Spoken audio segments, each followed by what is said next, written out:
ইমান আছি অথচ মুসলমান হওয়ার পরেও মুসলমান দাবি করি, অথচ আমরা কি মুসলমান নাকি? আমরা কি মুসলমান? আমরা শুধু দাবি করি অথচ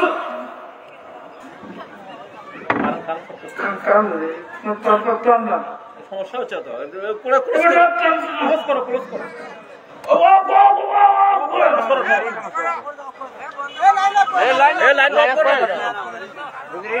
আর ওই লাইন সমস্যা হচ্ছে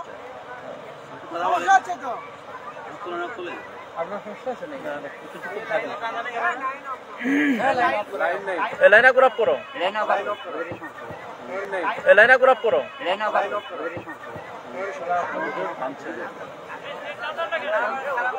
আমাকে নিয়ে যান।